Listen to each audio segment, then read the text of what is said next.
आज के मनन के लिए मत्ती रचित सुसमाचार उसका अध्याय 10 उसका 34, 35, 35 तो आयत पढ़ेंगे और आज के मनन के लिए।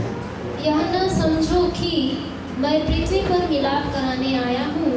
मैं मिलाप कराने नहीं पर तलवार चलवाने आया हूँ। मैं तो आया हूँ कि मनुष्य को उसके पिता से और बेटी को उसकी माँ से और बहू को उसकी सास से अलग कर दूँ। हाँ 35 भी पढ़ लिया ना। मनुष्य को, हाँ मेरे साथ बोले, यह ना समझो कि मैं पृथ्वी पर मिलाप कराने आया हूँ। मैं मिलाप कराने नहीं पर तलवार चलवाने आया हूँ।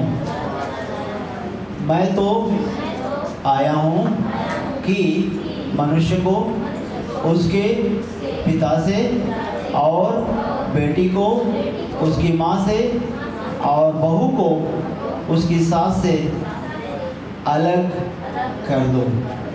प्रभु ये वचन से हमें आशीष प्रदान करें। आइए हम प्रार्थना करेंगे। हम घुटने में आकर एक हाथ को उठाते हुए हम प्रार्थना करेंगे। प्रेमी अनुग्रहकारी पिता,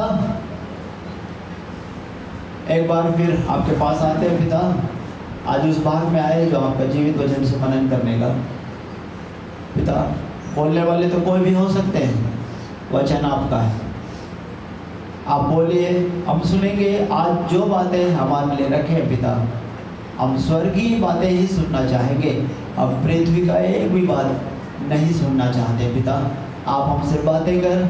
आज का संदेश हमारे जीवन में एक बदलाव, नयापन, आशीषों से भरने वाला दिन और आत्मिक उन्नति की ओर जाने वाला यह संदेश होने पाए पिता।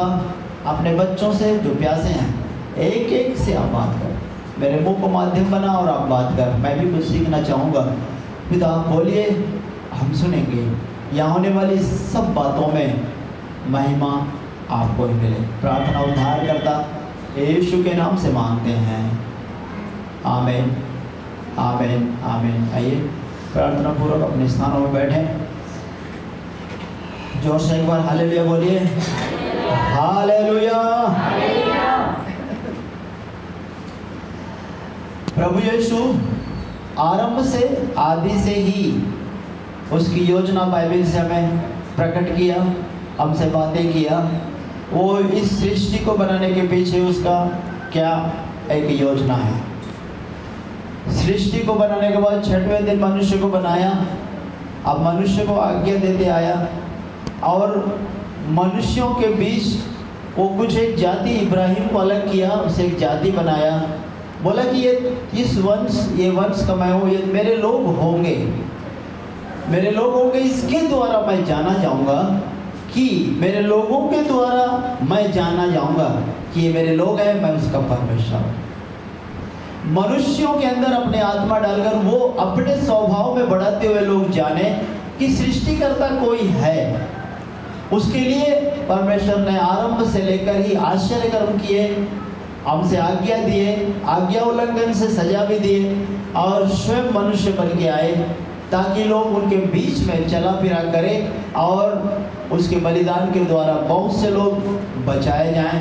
बाइबल बताती है, मैं बहुतों के चुनौती के लिए प्राण देने आया है। खोए हुए, भटके हुए लोगों को प्रभु में लाने के लिए, मन फिराने के लिए पृथ्वी में आया ताकि पापी लोग मन फिरा के पवित्र जीवन जीने वाले हो जाएं। हालेलुया। मनुष्य का स्वभाव ही पैदाइश जन्म लेते ही वो पापी स्वभाव है।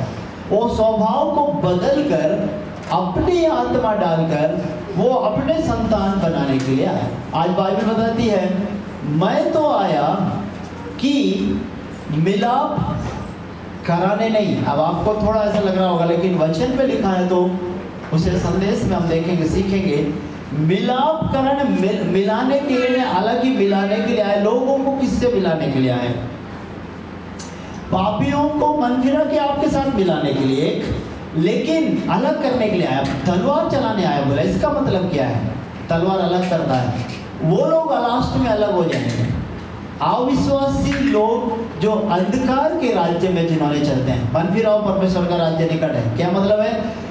मन फिर पहला उपवास के बाद आपको बताना चाहूंगा, प्रभु यीशु उपवास किए, किसी को पता नहीं। जंगल पे एक पुरोहित 30 साल के बाद वो जंगल में जाएगा, बिना खाए पिए उपवास करेगा। किसी को इतना भी कष्ट नहीं दिया, एक गिलास पानी नहीं पिए तो फिर कहाँ से पानी पिला लेगा, पता ही नहीं चला। लेकिन जब उपवास तोड़ने के बाद, बताना चाहूँगा कि उपवास में प्रभु की सहायता करता है। उपवास तोड़ने के बाद ही परीक्षा है। प्रभु ने जो जो बातें बाइबल में किया हुआ है एग्जैक्टली मनुष्य पर पूरा होता है।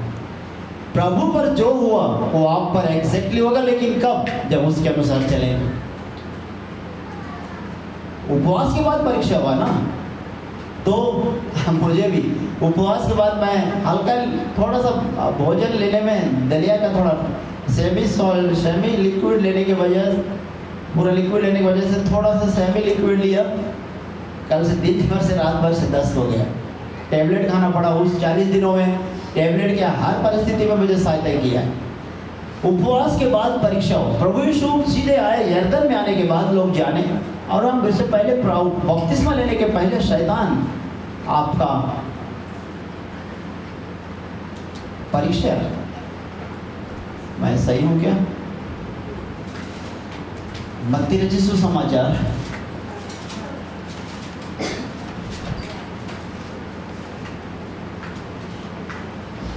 बपतिस्मा के बाद परीक्षा, उपवास के बाद बपतिस्मा, बपतिस्मा के बाद परीक्षा। पूरी रीति से प्रभु में आने, पूरी रीति से हम तैयार हो गए।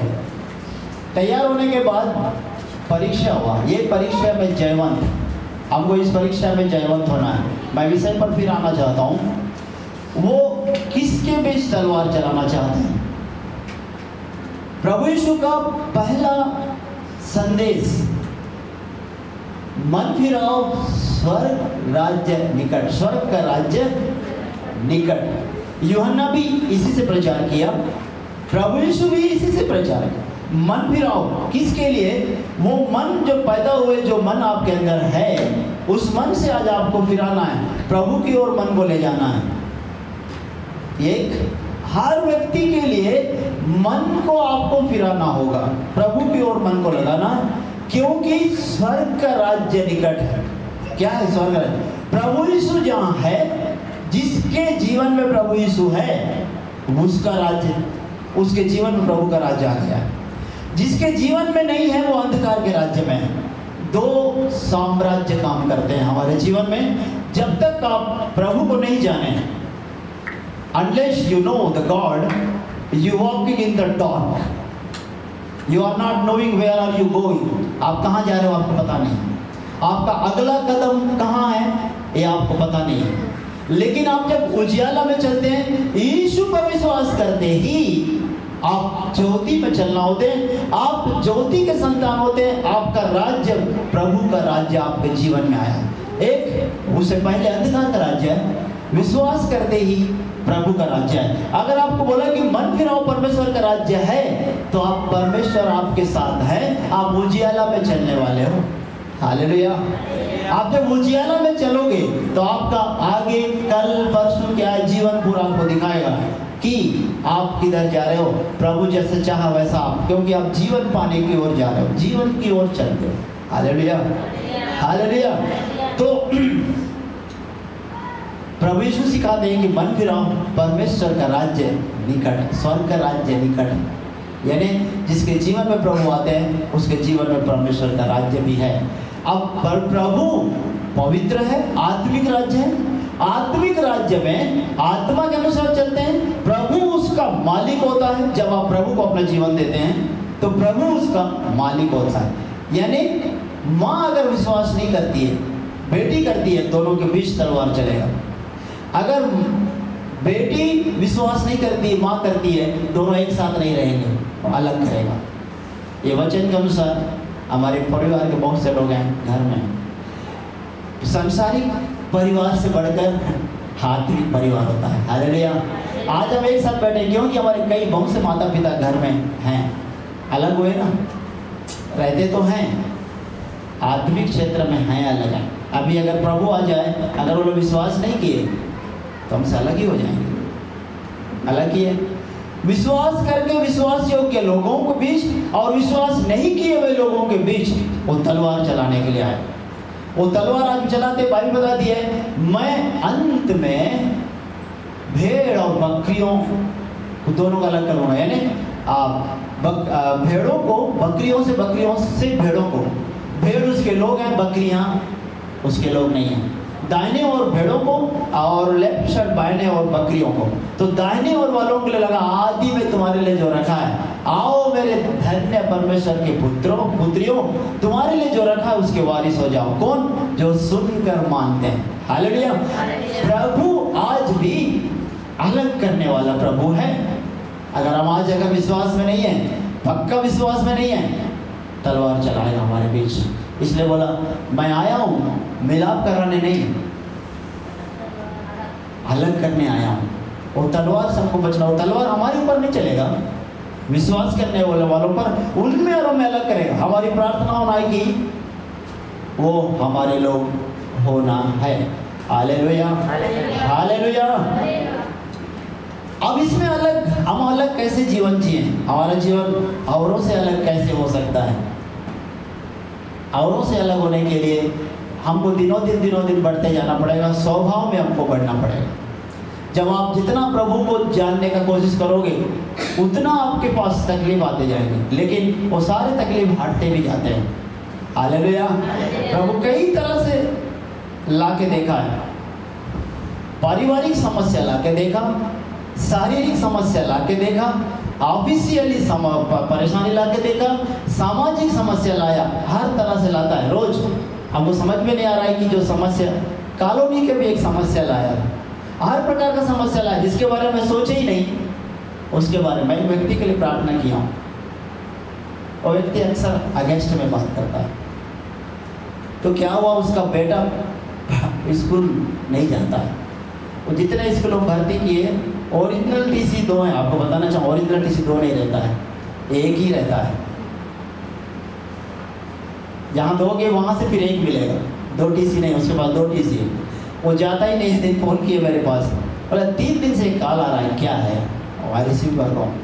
बोले कि हमारा बेटा पढ़ नहीं रहा है, वो आपका स्कूल में पढ़ना चाहता है। अच्छा ठीक है, मैं थोड़ा पता करता हूँ कि अब अक्टूबर लास्ट हो गया, एडमिशन का क्या है, ऑनलाइन नहीं हुआ तो मुश्किल हो जाएगा। उसके बाद पूछा, पता किया, सब हो जाएगा एडमिशन। जब मैंने बोला कि एडमिशन हो जाएगा, लेकिन पहले बोला मैं प्रेयर में रखा हूँ, आपके बेटे का एडमिशन हो जाएगा। प्रेयर के बाद बोला प्रभु मार्ग खोला है। उसकी पत्नी, बहुत धन्यवाद प्रभु आपको माध्यम बनाया। और उसका पति को बोला कि जो विरोध करता है, प्रभु को धन्यवाद आपके बेटे का एडमिशन हो गया। जी जी जी सर, जी जी। जो बात ही नहीं करता था, जी जी जी सर। कई लोग है तो छोटा गवाही, लेकिन कई लोग जो विरोध करने वालों को हमारे पास लाता है प्रार्थनाओं के द्वारा। हालेलुया।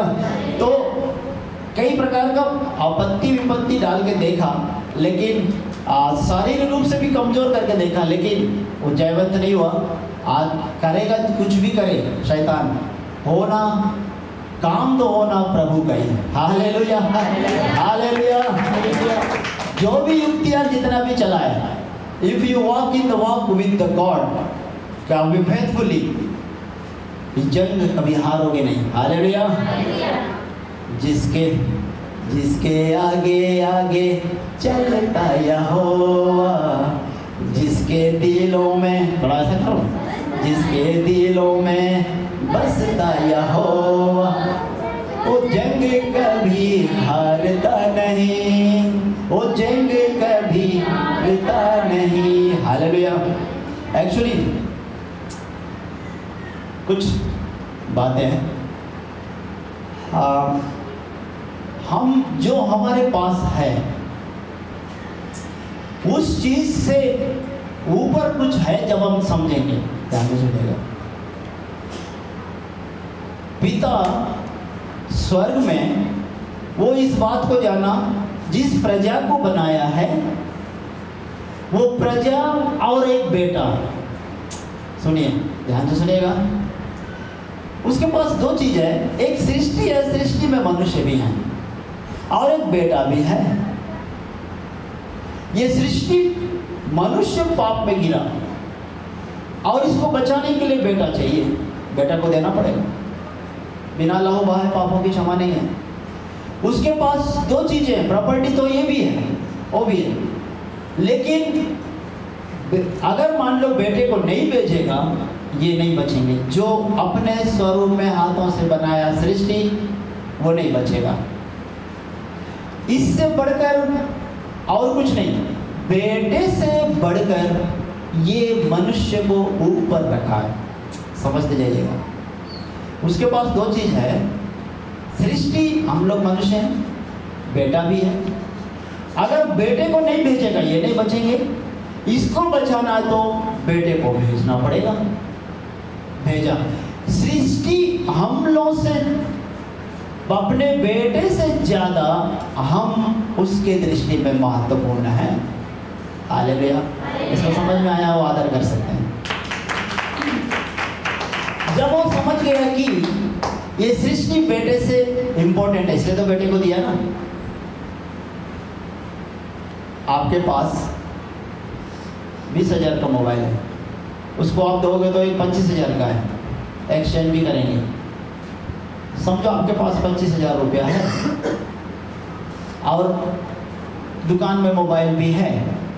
मोबाइल कीमती है 25,000, 25,000 तो हम कमा लिए हैं, लेकिन 25,000 दोगे तो मोबाइल आप क्या है, समझ रहे हैं क्या? सब समझ रहे हैं? तो आपको 25,000 देना पड़ेगा मोबाइल, क्योंकि आप समझ रहे हैं कि मोबाइल आपके लिए भी कीमती है, ऐसे है ना। जब आप किस चीज को कीमती समझेंगे वैसा ही आपके साथ काम होगा। हालेलुया। अब पिता आया, पिता बेटे को दिया हमारे लिए मरने के लिए। बेटा आया, बेटा अपने प्राण से ज्यादा आपको महत्व दिया। हालेलुया। जोर से ताली बजा के मनाएं। हालेलुया। देखिए वो दोनों क्या क्या आपके लिए कर रहे हैं, वो दोनों आपके लिए चुप नहीं बैठे हैं। एक सबसे कीमती अपने घर का बेटे को दिया और बेटा अपने आप को दिया। वो इसलिए नहीं रख छोड़ा अपने लिए कि ये मनुष्य के लिए अपने आप को एक बूंद रक्त भी अपने पास नहीं रखा, हंसते हुए क्रूस पर बलिदान दिया, अपने प्राण से ज्यादा आपको महत्व दिया। अब आपका काम क्या है? आपका जीवन प्रभु को देना है। Hallelujah, hallelujah. अब हम एक नेक्स्ट स्टेप में जाते हैं। आपके पास क्या है? आपके पास आपका शरीर क्या है? आपके पास आपका शरीर सबसे कीमती, अभी फिलहाल कीमती है। अब अगर आप जानते हो आत्मा इससे कीमती है तो शरीर को तोड़ोगे आप। हालेलुया। आपका शरीर टूटने से कितने लोगों के लिए आशीष है तो आप तब तो तोड़ोगे। जब तक आप इस शरीर को तब तक प्रेम करोगे जब तक आपको ये नहीं मालूम है शरीर को तोड़ने से कितने लोग आशीषित होंगे। हालेलुया। ये शरीर को आप तोड़ोगे, कमजोर करोगे, इसके कारण कितने लोग बचेंगे। जिस दिन आप जान गए तब तो आप फिर सब छोड़ के शरीर को तोड़ोगे। यीशु को ये मालूम था, स्वर्गीय पिता को ये मालूम था, ये सबसे आप इम्पोर्टेंट है, बेटे से भी इम्पोर्टेंट है, इसलिए बेटे को दिया। और बेटा अपने प्राण से भी ज्यादा इम्पोर्टेंट आप भी हैं, इसलिए प्राण दिया। अब आपका शरीर है, आपके लोग हैं, आपको पहले शरीर को आपको तोड़ना पड़ेगा, यानी आप पहले अपने आप को प्रभु के पास देना पड़ेगा। जब आप इस बात को जानेंगे तो तब आप अपने आप को दे देंगे और फिर आप उसके लिए काम करते जाएंगे। मैंने इस चीज को जान गया कि इससे कुछ इंपॉर्टेंट चीज है। वो लड़का 5 रोटी 2 मछली रखा है, अगर खा लेता तो 25,000 लोगों के लिए भोजन मिलता, प्रभु करते। लेकिन बड़ा तो उसी से है ना, बड़ा तो उसी से है ना। वो 5 रोटी का इससे कई गुना, कितना 5 गुना और भी लोग हैं, और लोगों के लिए भोजन चाहिए तो ये 5 रोटी देना पड़ेगा। Hallelujah, hallelujah, hallelujah. एक सुनेमवासी स्त्री है, वो देख रही है कि एक भक्त है, परमेश्वर के समान दिखता है, वो आ रहा है, सेवा कर रहा है, जा रहा है, उसको बिठा कोई नहीं रहे हैं। बैठने के लिए भी नहीं है, पवित्र है। वो आ रहा है, लोगों को सेवा कर रहा है, बीमारों के लिए प्रार्थना कर रहा है और घूम घूम के बता रहा है, जा रहा है। ऐसे ही नहीं है, कई बार आके गया। ये सोच रही है मेरे पास तो घर है, धनाढ्य है, वेल टू डू। सुनेमवासी स्त्री के बारे में लिखा है, she was the well to do, बहुत अच्छा करने वाली और एक धनाढ्य है, धनी सुनेमवासी स्त्री लिखा हुआ है। उसके पास किसी बात की घटी नहीं है, सब कुछ है, एक चीज कमी है, लेकिन जो है एलिशा के पास ठहरने के लिए जगह नहीं है और इसके पास घर है। अगर ये घर उसको ठहरने के लिए दिया जाए, इसकी आवश्यकता पूरी हो रही। वो क्या बोलते हैं, वो आपके पास ज़्यादा ना रुके, हेड डाउन, थोड़ा रेस्ट का हम कभी कभी हेड डाउन कर लेते हैं, सोते नहीं हैं, थोड़ा शरीर को रेस्ट देते हैं थोड़ा देर के लिए।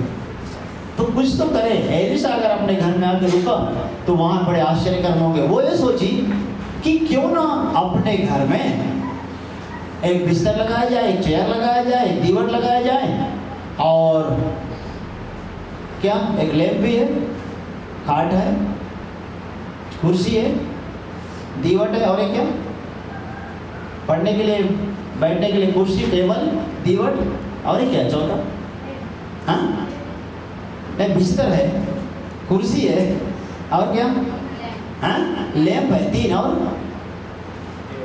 हाँ नहीं कुर्सी टेबल हो गया। पढ़िए अध्याय 4।